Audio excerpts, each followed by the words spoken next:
не си отивай. Аз съм много по-добър от Спайдермен. Мама ще ни изготви банички с картофено пюре. Божичко, шегуваш ли се? Живея в тази къща от 11 години. Никога не са издавателствали повече над мен.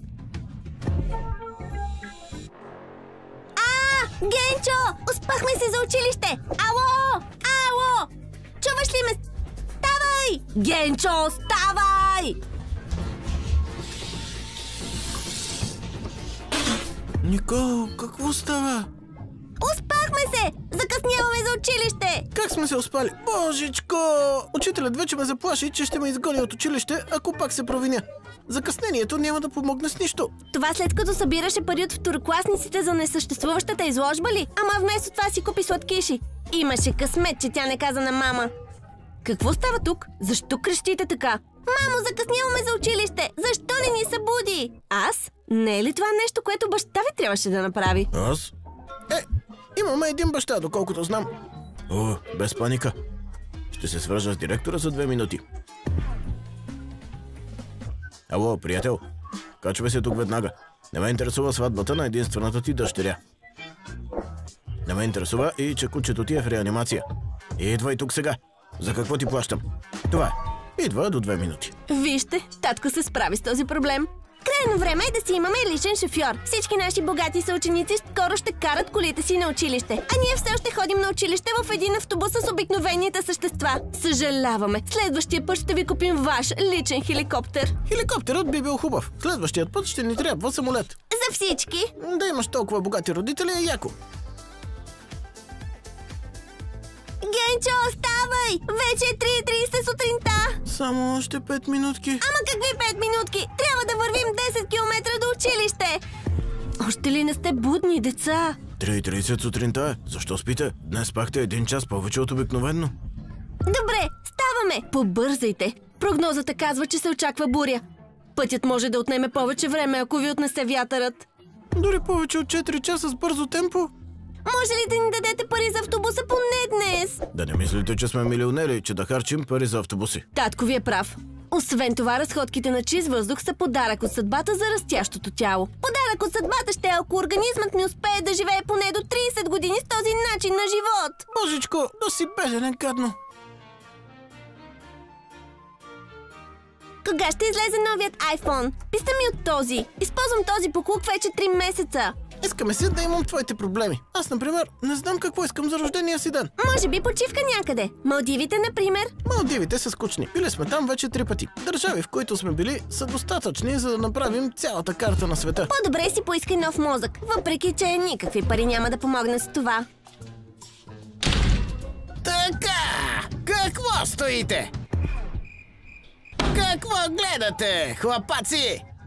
Бързо изпразвайте джобовете си и ми дайте всичко, което имате. Иначе ще ви накарам да изядете цялата тази отвратителна каша, която има за обяд. Или ще го излея на главите ви. Вие избирате. И кажете с Богом на вещите си. Кой си ти? Ти изобщо знаеш ли кой е баща ни? Кой? Някакъв полицай ли е? Не. Тогава не ми пука за него. Страх ме е само от полицай. Те знаят как да се справят с мен. Прибърза с заключенията. Татенце, здравей! Имаме някакъв проблем. Заплашва ни училищния хулиган. Извикай Хълк тук. Хълк? Какво? Но сте играли вселената на Марвел. Ще дойде сам или с Тор за компания? Хълк е нашият бодигард.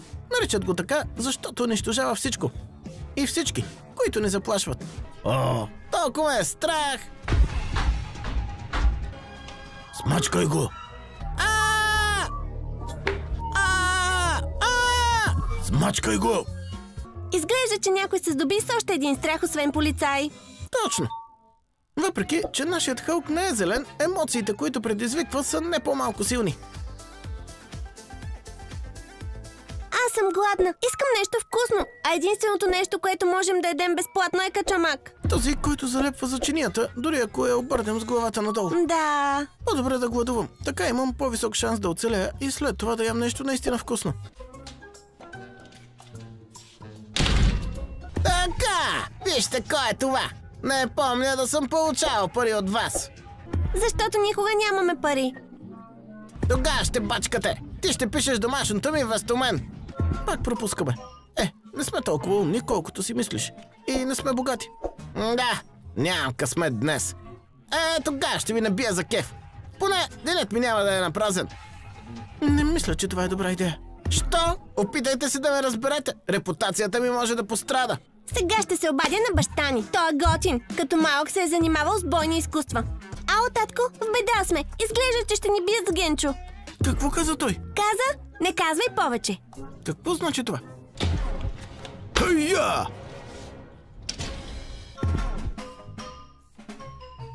Не се тревожете. Татко е тук. Татко ще ви помогне. Гледайте и научете какво означава истинското карате. Хайя! Ох! Какво казвате, че се е занимавал с бойни изкуства, нали? Казах, че го е правил, когато е бил млад. Оцелих ли го? Да, татко. Всички. Казах ви, учил съм, за да съм жив и здрав. Няма да сме здрави за дълго с това темпо.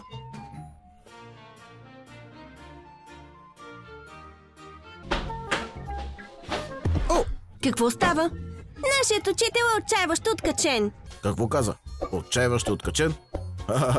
Тя каза, че щом не искаме да учим, значи не сме достатъчно добри, за да останем в това елитно училище. Какво? Защо е решила, че не искате да учите?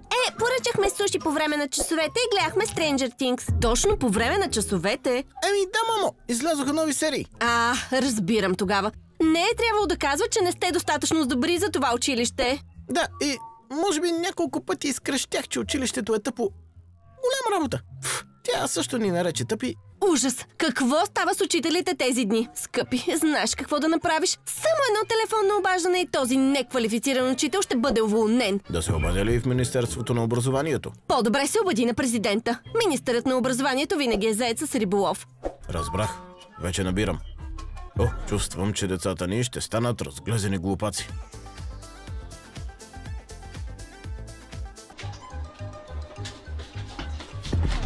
Какво става? Не искам да ходя повече в това училище, ако този учител е там. Какво се е случило? Учителят обясняваше новия урок. Помолих я да го обясни отново. Тя започна да крещи и да казва, че не съм достатъчно умен. Тогава тя започна да бие Генчо с мръсен парцал. И би мен, защото съм му сестра. Още мириша. Това причина ли е да не ходите на училище? Ама какво има на днешните деца? Когато бях в училище, трябваше да вървя до него 70 км, въпреки сланата. Първо минавах през блатото, после през полето, а накрая през гората. Дори не спорих дали да ходя на училище или не. Дори и да имах висока температура или да имаше буря, винаги ходех на училище. Дори когато дядо ми получи инсулт, първо отиде на училище и тогава извика линейка. Винаги намирате оправдание да не ходите на училище. Сега пак не харесвате госпожата. Сега марш в стаята! Излизат извън контрол. Те се нуждаят от добра школовка, а не от цялата тази състрадателна родителска практика. Виж какво получаваме. Колко сме умни, Генчо. Винаги получаваме високи оценки на домашното. Разбира се. Ние не сме загубеняци. Ученето е трудно. Права ли съм, Ела? О, да, така е. Как вървят нещата с домашните деца? Как вървят нещата с домашните, Ела? Отлично. Математиката остана. Не забравяйте да получите отлични оценки. Чули, Ела? Трябва да получим отлични оценки. Добре, чух това. Мозъкът ми ще се свари като супата на мама. Изглежда, че учителката беше права. Не сме умни. Какво да правим? Няма да се справим с тези задачи. Има само един начин. Моля те, само не, татко. Окото ми все още трепери, след като ни помогна с английския последния път. Страхувам се, че нямаме друг избор. Влезте. Внимание! Мирно! По 2 бройте. Първи. Вие тъпи ли сте? Как ще решавате задачи по математика, като не можете да броите дори до 2? Втори. Готови. По-бързо! Не, неправилно. Отново е грешно. Ставайте. Клекове. Бързо. 1. Ще ви науча да уважавате математиката. 2. Да помолим татко за помощ беше лоша идея. Съгласен. Сега правим физическо вместо математика.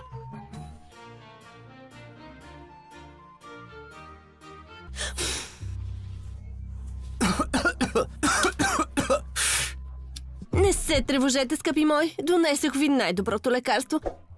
само няколко хапчета и утре ще бъдете като нови. Тези лекарства дори изправиха татко на крака. Тези ли са с златото вътре? Да, те са. Вау, дори се разболяваме като богатите.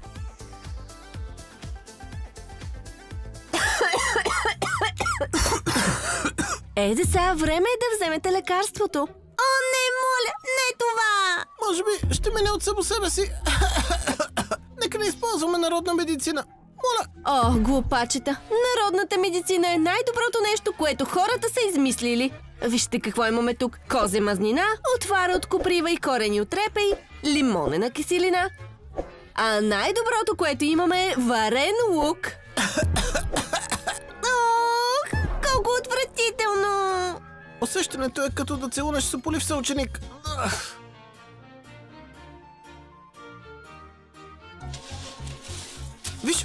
Виж това! Той го направи! Видя ли го? Какви добри деца! Стаята ви е толкова подредена! Разбира се, мамо! И събери букука от там. Добре! Какъв красив живот! Мързеливи прасета! Какво каза? Нищо! Просто чиста стаята! Не си разбрал!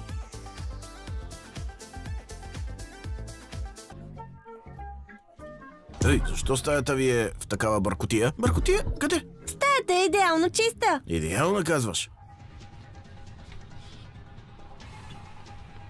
А какво е това? Къде? Тук. Това е прах. Прашен прах. Мръсотия! Помощ! Така вече ми харесва. Боже, хъпва ми се нещо вкусно. Сладкиши, например. Или бисквитки. По-добре и двете. Колкото повече, толкова по-добре. Имаме ли с какво да пием чая? Разбира се, че имаме, скъпи мои. Но любимите ми сладки ги няма. Ето, отиди да си купиш каквито сладкиши поискаш. Не искам да ходя аз. Да изпратим шофьора. Ще му кажа да ти вземе сладкиши. Аз съм нежно същество и трябва да си пестя силите. Писна ми от тази преварена вода. Искаме се да имаше нещо вкусно. Мамо! Тук съм, деца. Мамо, искаме нещо вкусно заедно с чая. Имаме ли нещо? Имам изненада за вас.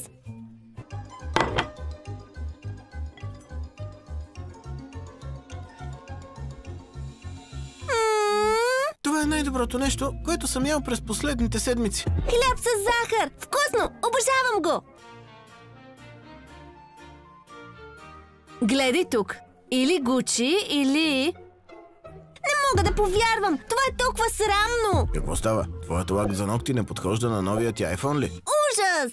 Искаме да отидем на разходка, да има облаци на небето. Прогнозата казва, че ще вали много. Това не е проблем.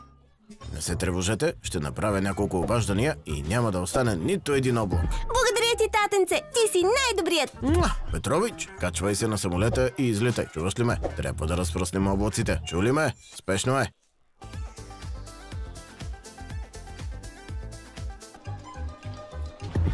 Какво е станало? Защо сте толкова тъжни? Искаме да отидем на разходка, но има облаци на небето. Определено ще вали! Не е проблем. Да не сте от захар. Няма да се стопите. Искаме се да имаме дъждобрани поне. Поне могат да ни помогнат малко. Тези дъждобрани са за глупаци. Само вземат парите на хората и нищо повече. Аз ще ви направя нещо много по-добро. Донесете тук торби за буклук и тиксо. Баща ви е истински майстор. Помниш, че за всяка среща ми носеше цветя от тоалетна хартия? Само какъв живот беше.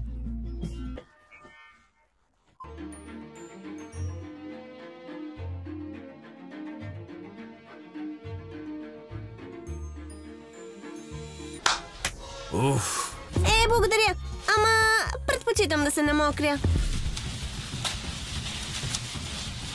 Аз също. Какво не е наред? Готин дъждобране. Да, страхотен. Те просто не разбират от мода. Какво да очакваме от глупави деца?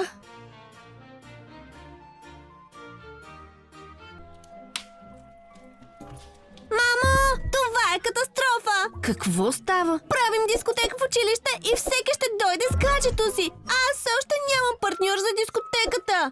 Не е проблем, скъпа. Ще се обадя на агенцията за модели и ще направим кастинг на момчетата, които ще отидат с теб на дискотека. Ама без брюнети, не ги харесвам. Напомнят ми на татко. Няма проблем. Виж, фу, мамо! Не, напълно различен е. Ами този? По-добре. Добре, нека да е този. Имаш моя вкус, скъпа. Ако имах твоя вкус, мамо, щях да отида да танцувам с оная съседка от входа на квартала. Ей, чакай! Имам проблем, мамо. Какво стана? Разболяли се? Ударили се? Душата ме боли, мамо. Правим дискотека в училище и всички ходят по двойки. Аз нямам с кого да отида. Аз имам отлична идея. Имам някой предвид за теб. И знам, че той те харесва. Сега ще му се обадя. Ало! Здравей, миличка! Приготви най-хубавата риза на сина ти. Той отива да танцува с дъщеря ми. Поне сладък ли е? Разбира се, че е най-сладкият в квартала. И е умен. Ще става програмист. Добре. Ой, Никол, побързай, за теб е. Идвам. Привет, Никол. Радвам се да се запознаем. Мамо, той е ужасяващ. Никол, не може да се държиш така. Той смърти на пот дори тук. Но ти ще танцуваш и няма да го помиришеш. Заминавай. Обещаха ми пръчка шпек за среща с теб. Направо чудесно. До сега не бяха ме разменяли за наденица.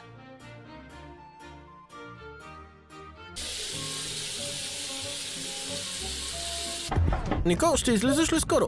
Прекара 4 часа под душа и сега пак се къпеш. Отвори вратата. Хайде, по-бързо. Не си сама. Имай уважение към другите. Добре, излизам. Защо изобщо му трябва в банята? Мирише така, сякаш отива в баня за първи път. Къде ми е водата, мамо? Неделя е. Ден за баня. И без това не се измих миналата неделя. Ти каза, че Генчо има по-голяма нужда от мен. Не съм виновна, че падна в калта. Нека си ходи мръсен. Идвам! Твой ред е, Никол. Заповядай. Защо водата е толкова мръсна? Изглежда, че някой вече се е мил в нея. Как? Защо изглежда? Дядо ти се къпа, татко ти се къпа, аз се къпах, а сега е твой ред. Винаги ли ще се мия последна? Защо винаги? Когато се роди сестра ти, тя ще се мие последна. Адски страхотно! И каква е тая коса? Баща ти се ми. Гадно! Давай, можеш да се изкъпеш, но бъди внимателна. Не разливай водата. Искам и да изпера. Виж, Руди, падна ми зъб. Дано страданието ми не е напразно и този зъб ми донесе нещо яко. Искам да кажа, феята на зъбките е, че ще ми донесе. Или който и да я взема тая позиция сега. Зъба, точно. О, пари! Изглежда, че е фея, но въображението й е оскъдно.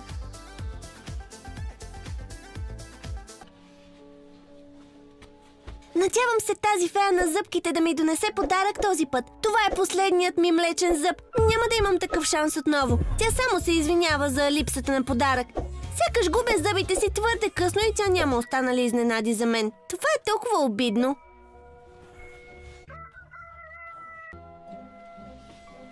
О, зъба! Бележка! Може би подаръкът е твърде голям, за да се побере под възглавницата. И тук пише къде да го открия. Ако си будна, иди в градината да копаеш картофите. След това вземи количката и отиди да продадеш картофите на пазара. Можеш да вземеш количката от съседното село. Страхотен подарък! Защо трябва да правя всичко сама в този живот? 3, 2, 1, 0. Вие сте в канала на Мис Никол. Благодаря ви, че изгледахте това видео до края. И не забравяйте да оставите лайк. Чао!